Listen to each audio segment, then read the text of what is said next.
You do your best to take care of yourself. You eat well most of the time, move your body, and occasionally take some time for yourself. But you still come dangerously close to burnout. Or maybe it's already too late. Our guest today can help. We'll talk with Julie Wald, the founder and CEO of Golden, about the powerful practices that you can easily implement to heal what's broken, nurture inner and outer wellness, and live your best life. This is The Fit Mess, conversations with world-class experts in the fields of mental, physical, and emotional health. In this episode, I think balance is a tough word because it feels as though it sort of takes away some of our individuality. I think balance can be frustrating for people because I don't know that that's necessarily how we're built. At least in all the years that I've been coaching, that's a point of frustration for people. Now here are your hosts, Zach and Jeremy. Welcome to The Fit Mess, brought to you by Athletic Greens. Thank you for listening while you're doing whatever it is you're doing right now. I'm Jeremy and he's Zach. We've been through all kinds of struggles and ended up stronger because of them, and we want to help you do the same. So if you're sick of your own shit and ready to make a change, you're in the right place. Constant stress, a lack of motivation, physical fatigue, sound familiar? You may be burned out from your job, your responsibilities at home, your never-ending to-do list, or all of the above. Zach, you're a big corporate, high-powered muckety-muck. Burnout must be pretty common for you. Burnout is. I don't know about high-powered or any of that. I have a job that is stressful at some times. Oh yeah, that's the difference. You have a real job, and I have this pretend one that I do at home and try and turn into a thing. I prefer yours. Yeah, it's not bad. Mine sometimes. So my job can become stressful at times, for sure. And last week was one of those times where just, a multitude of things all kind of hit at the same time, and was one of those weeks where 5 o'clock rolled around and still had 4 more hours to go. Grabbed some food and sat on the couch with my laptop and just kept going. So last week was pretty rough, but I have learned, it's taken me far too long to learn this, that kind of work, A, you choose it, and B, it's temporary. So at the end of last week, I was really contemplating my future. It was that bad of a week. And I just made sure I didn't check out my work email. I took the weekend off and took the rest time. And by Monday, I was okay. And I think that's where I would have suffered in the past if I continued the way I worked in the past to, the job that I have today. I would have worked all weekend because I have work to do. And it's taken me so long to realize that, when I stop on Friday night, the work's still going to be there Monday. It's just going to be there. I don't have to work through the weekend. In some cases I do. But in this particular instance, I knew that I needed to stop for a couple of days. So I just enjoyed the weekend, spent time with my daughter, did some things. It was a really good weekend. And I came back this week feeling pretty good on Monday. And while this week was also just as busy and had some high stress, I don't feel anywhere near like I did last week because I gave myself that breathing room. I let myself come down from, that really, really high stress and burnout. That's the lesson that we're going to learn in the interview that we have today, is making sure that you're still sort of nurturing yourself when all of the demands of work and life become too much. Because, okay, great for the person who does at 5 o'clock punch out and they don't have to put in the extra 4 hours. They probably still have to go home and make dinner for their kids and get them to bed and clean the house and do the laundry and put gas in the tank and pay the bills. As an adult, you find out pretty quickly that the work never ends. And so it's really easy to get caught up in it. And the wheel just keeps spinning. And every now and then you've got to find a way to get off of it, whether that's just listening to some great music, calling a friend, just taking time for yourself to just unplug from all of that. Because like you said, the job will be there Monday, but so will everything else. It's all still going to be there in 10 minutes or in 10 days, however long that you need to recharge and take care of yourself. But knowing when to jump off the wheel before it's too late, before you collapse and it just starts spinning with you in it, that's the trick. And the other trick is to recognize when other people are imposing deadlines on you that don't need to be imposed, everyone thinks that their requirement of you, right? Whether it's a kid or somebody at work or the DMV, right? Mm-hmm. They're all imposing these timelines on you. But for the most part, those timelines are something you can push back on. You don't have to deal with them right away. Now, feeding your kid, that's a tricky one. That one you might have to take care of like within a reasonable time frame, or you might have some legal issues. But, again, like most of the stuff that we feel is urgent and that we really need to do right now can actually be pushed back. You can take a breather and it's going to be there when you show up again. There's not going to be a great tragedy, maybe a little one. But I think that is the one thing that I have learned has been so valuable is when somebody asks of my time, my default is not right now. Oh, that's good. I will get to it. I'm not saying no. I will do it, but not right now. That's good. Any people pleaser out there that's listening right now is going, how do you do that? How do you put that sentence into play? Because it's really easy to want to solve everyone's problems and fix them. But I tell people all the time, if you don't create your own boundaries, other people will create them for you, and you're not going to like where they line up. So if you don't have those boundaries in place, that's a good skill to practice to be able to say no or to be able to say not right now. But one thing you shouldn't say not right now to is your nutritional health. I started taking Athletic Greens because Zach told me to. For months, he shared why it was so helpful for him while I was swallowing 3 fistfuls of vitamins 3 times a day. I have to tell you, I noticed a difference on day 1. I felt better and didn't have that 4 p.m. energy crash that I thought was normal. Now I've been on it for several weeks and I love it. It's packed with 75 high-quality vitamins, minerals, whole foods sourced superfoods, and probiotics, and it works with any diet plan, and it tastes great. For less than $3 a day, you're investing in your health for a lot less than your cabinet full of vitamins or your daily coffee habit. So reclaim your health and arm your immune system now with convenient daily nutrition. To make it easy, Athletic Greens is going to give you a free 1-year supply of immune-supporting vitamin D and 5 free travel packs with your first purchase. Those are so handy. All you have to do is visit athleticgreens.com/fitmess. Again, that is athleticgreens.com/fitmess to take ownership over your health and pick up the ultimate daily nutritional insurance. You'll also find that link on our website, thefitmess.com. Our guest today is Julie Wald, and she does it all. She's a psychotherapist, yoga teacher, meditation coach, and founder of Golden, formerly Namaste Wellness.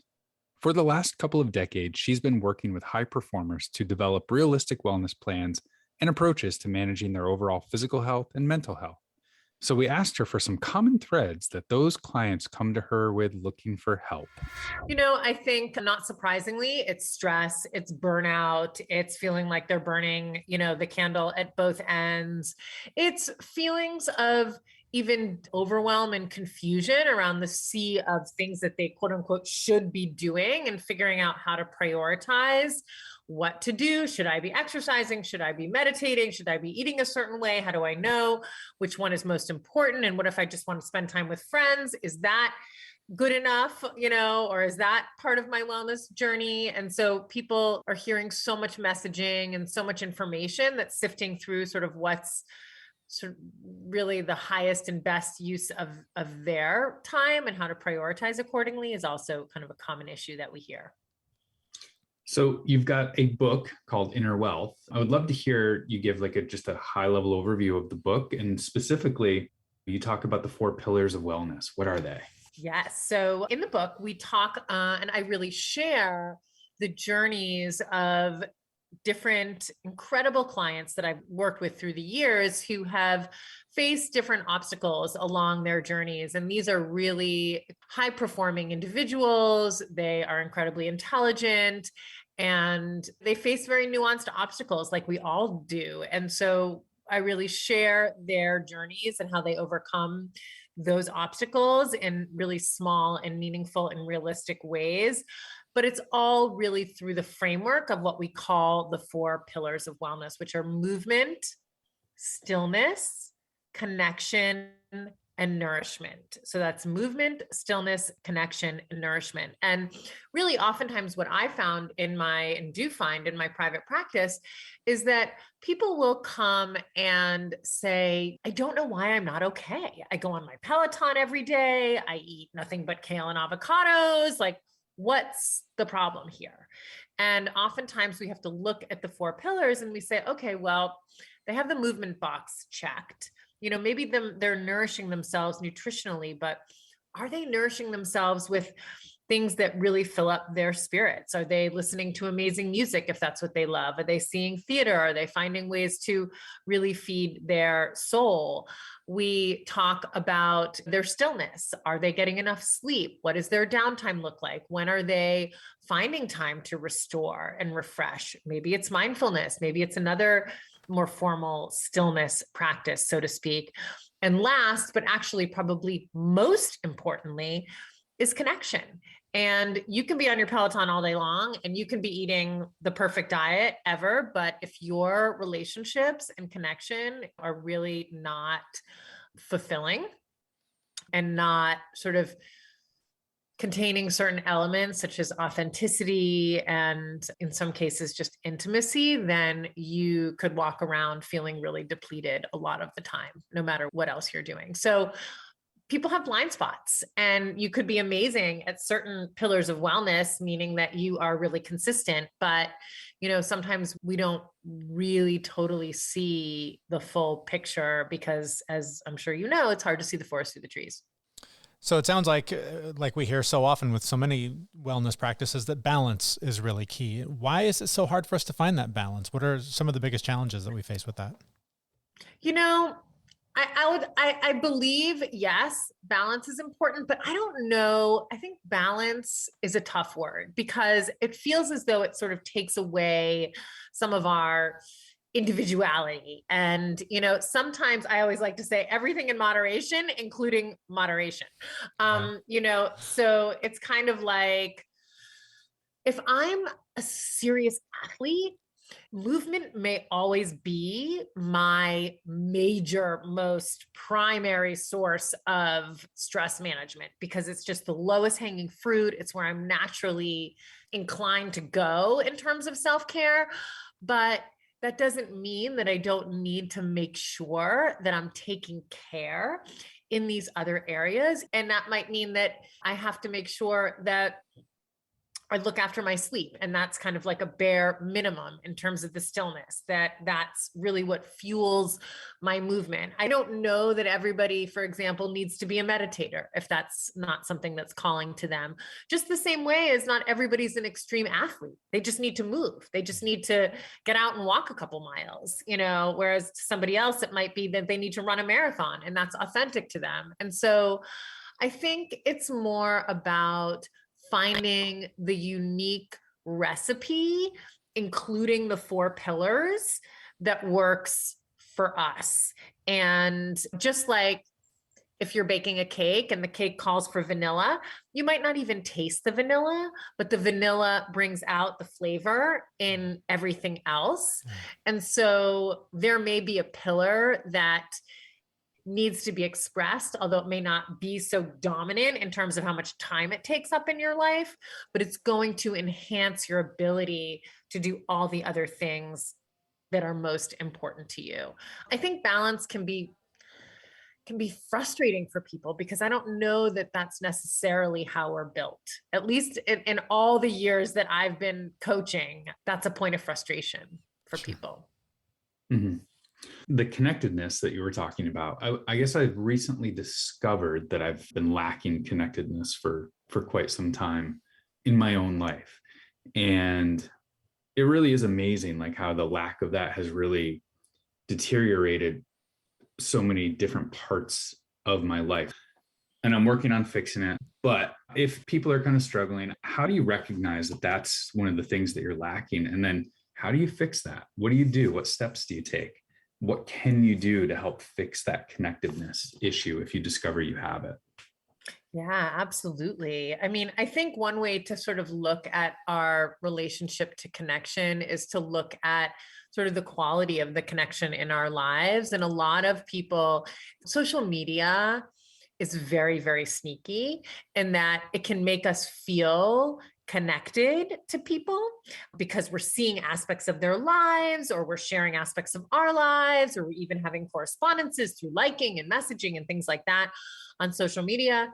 But it's kind of like connection junk food. It sort of fills us up, but doesn't really nourish us. And so if you find yourself spending a ton of time, for example, connecting on social media in a very kind of superficial level, then that might be a sign that you're not getting the kind of nourishing connection that you need. So you're kind of filling up on junk food to make up for that. All of us, or many of us, have had that experience when you're with really old, good friends, or whether you're really feeling connected to people, you like forget about your phone. You forget about your phone for a long time because you're feeling really connected. And the definition of connection is being able to show up really authentically and oftentimes with some vulnerability. So to be able to show up and sort of feel seen, feel heard, feel safe, and also to see and hear and hold space for somebody else, that can also make us feel very connected. We don't always need to be the one that is sort of sharing. We can just create a non-judgmental space for somebody else to show up authentically, and that can make us feel really, really good. So looking and seeing if you have opportunities for that throughout your day or your week, I would say is really important. And I could go on about this for a really long time, but we also need different types of connections. So when I think about the 4 pillars, I think about the ingredients that a newborn baby needs to thrive. So those people out there who are parents or who have even babysat know that a newborn baby needs tummy time. They need movement. They need stillness, meaning that they need plenty of sleep. Otherwise, they are super cranky. They need nourishment. They need plenty of sweet potatoes and healthy, mushy vegetables. And they need connection. They need to be held, and they need to be talked to, and they need community. So there's different types of connection. Just like a baby, physical connection is one type of connection. Are you finding any physical contact in your life? Are you touching people? Are people touching you? Are you connected in community? Do you have a place where you show up where someone knows your name and someone says hello? And then, of course, like talking to somebody, just, are you having meaningful conversation with people? Those are all connection. They're different types of connection. A newborn baby needs all of those types of connection, and that's what enables them to thrive. I would sort of suggest that big people are just big babies and that we actually also need all of those types of connection, along with plenty of tummy time and plenty of sweet potatoes and plenty of sleep. And then barring any other major illnesses or developmental delays, we will thrive as well. So what happens if we don't address those issues? What if we just let burnout continue to burn and we don't eat well and we don't sleep well and we don't move? We just keep going to work because we've got this endless to-do list. We work 10 hours a day. We drive an hour and a half each way. Just keep going on the way you're going. How's that going to end for us? Well, are you a dad? I am. So what happens if your kid doesn't sleep, eats nothing but sugar and junk food, is always on a screen like 24/7? What shape are they in? Yeah, nobody has a good day when that happens. I mean, that's one cranky baby. That's one cranky toddler or elementary age kid, or however old your kids are. They're a mess. Yeah. And we are really no different. So we'll be just like that cranky baby that doesn't sleep and that doesn't eat well and that doesn't get any time off of screens or in nature. Like, we would probably be having a temper tantrum if we didn't have to kind of hold it all together for other reasons. Yeah. So you've got the 4 pillars. There's things that we can do. I feel like I've been in a few situations where I know what I need to do, but I can't quite bring myself to start doing it. Right. So with that in mind, can you talk about motivation and how people can really get themselves to do the things that they need to do to meet these 4 pillars and stop being a cranky baby?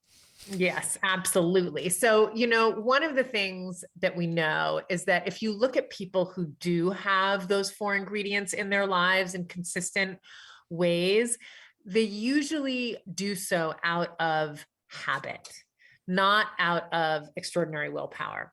And so the key is really to create habitual behavior, very regular behavior that touches on these four pillars in a way that is authentic to you. So I'm not really a big fan of trying to do something or be someone that isn't you, that doesn't feel like you. So first and foremost, figuring out, what is your expression of these four pillars? What does movement look like to you? What does stillness mean to you? What does connection mean to you? Et cetera, et cetera. That's number one. And then finding small, meaningful, consistent ways to practice those pillars. So, for example, maybe it's when you wake up in the morning, if you use your phone for your alarm, which isn't ideal, but if you do, then when you pick up that phone and you turn off your alarm, are you able to actually put your phone down and kind of reclaim the first 2 to 5 minutes of your day to be an opportunity for you to kind of check in with yourself? That's a stillness moment. That's just sort of, it can also be deeply nourishing. Or practice gratitude, something as simple as 2 minutes of that kind of a moment. Sit up in bed, put your feet on the ground before you pick up your phone and dive into social media or the newspaper or whatever your kryptonite is. Just do a body scan. Notice, how do you feel? How are you entering the day? Are you anxious? Are you motivated? Are you tired? Did you drink too much the night before? Like what's true? And without judgment, really just seeing that, holding that, and then moving forward through your day, being able to respond. But the key is to make it small and to make it consistent, even if it's 1 or 2 deep breaths before you give your brain up to the world, is really, really powerful. And the same goes for all of the pillars, right? That's a stillness practice, but maybe for nourishment, maybe kind of doing dramatic changes in your diet is overwhelming. So maybe you just start by drinking more water and making sure that you keep a giant jug of water on your desk all day and try to get through that jug of water. There you go. So that is, small incremental changes. If it's movement, can you get outside and just take a walk around the block before you start your day at very, very consistent time? You can make it even smaller than that. And when we attach a behavior onto an existing behavior, it's called habit stacking. You may be familiar with this. That's also a really, really wonderful way to kind of start to bring in these consistent habitual shifts.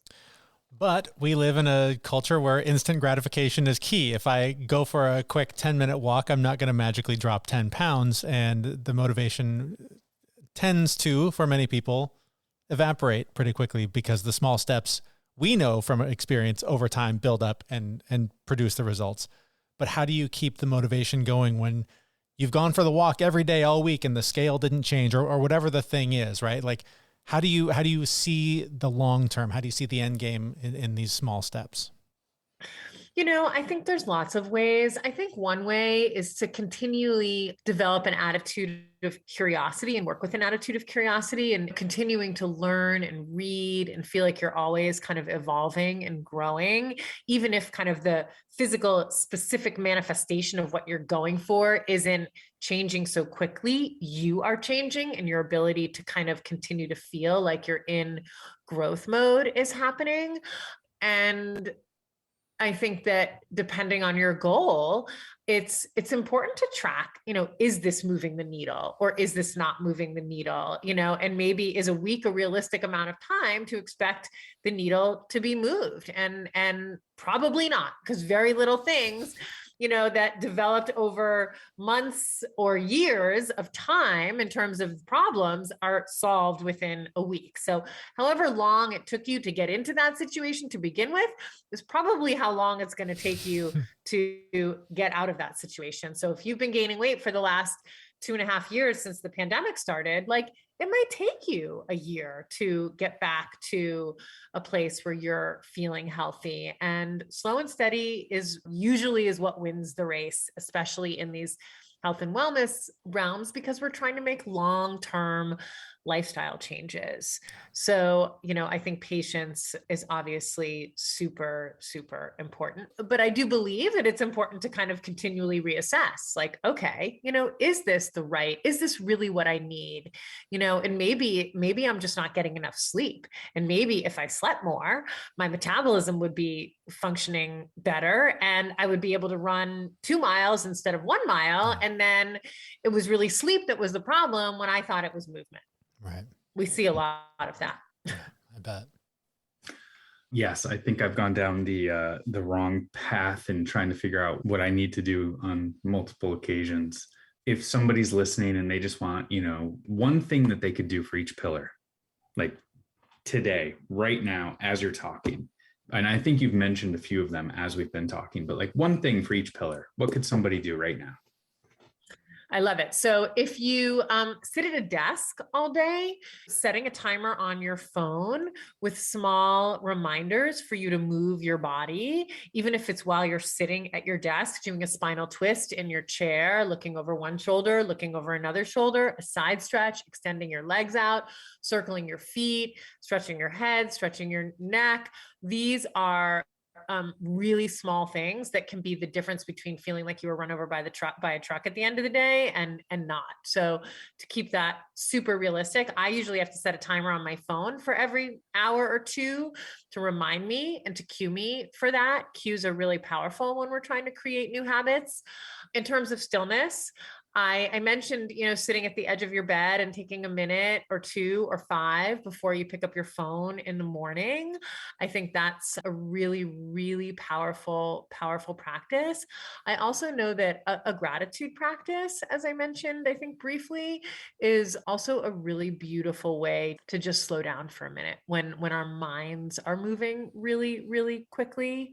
And I think it goes without saying that 7 to 8 hours of sleep is really important. And the science on that is beyond compelling in terms of what it does to prevent Alzheimer's, everything from that to obviously enabling us to think and function optimally during our day and move our bodies. And it's the ripple effect to all the pillars.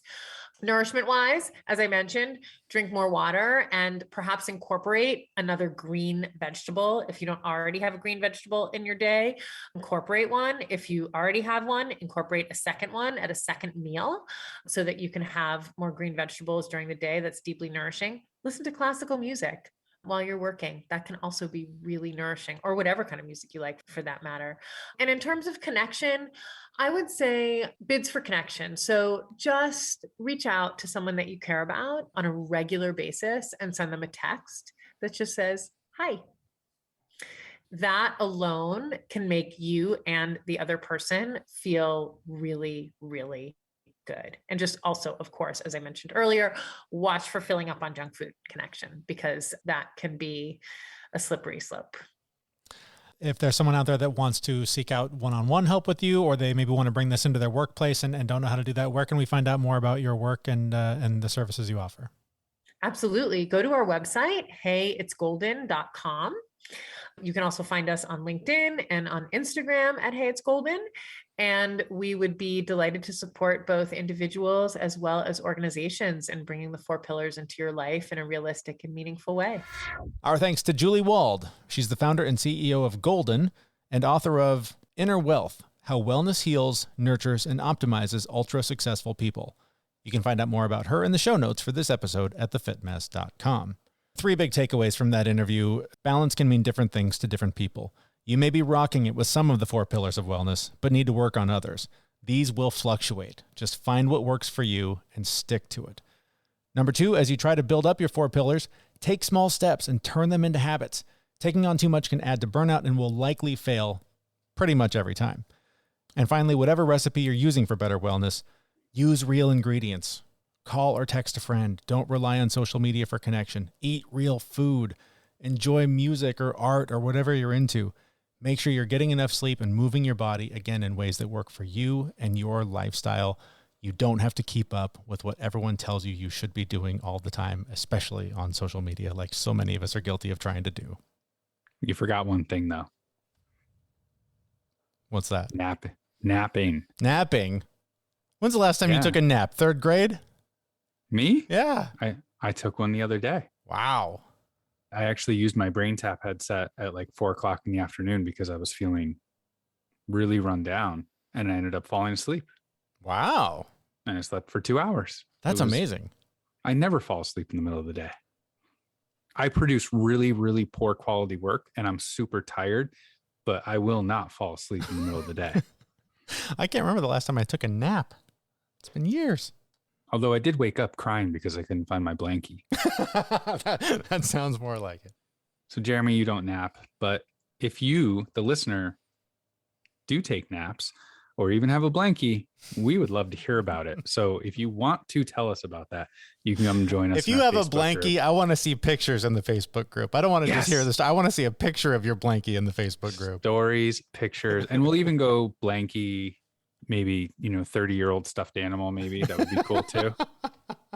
That's been through the washer far too many times. But yeah, join us in our Facebook group where you and fellow Fit Mess listeners, you can connect for some monthly challenges, accountability to reach your goals, and just an overall supportive community. And I'm really hoping we get some pictures of blankies. And we better, if we don't get one, I want one picture of a blankie. That would be amazing. I might have to take a picture of my daughters and just send it in and go, in 30 years, this picture will be relevant. Exactly. Hey, while you're there, you can learn about our brand new mastermind program we are launching soon. We're calling it the Fit Mess Method. It's a mastermind for a small group of people who want to collaborate, help each other grow, and pursue goals that have been just out of reach for far too long, like making time for naps with our blankies. Yeah. That link is also on our website, thefitmess.com, where we will be back next week with a brand new episode. Thanks for listening. See everyone.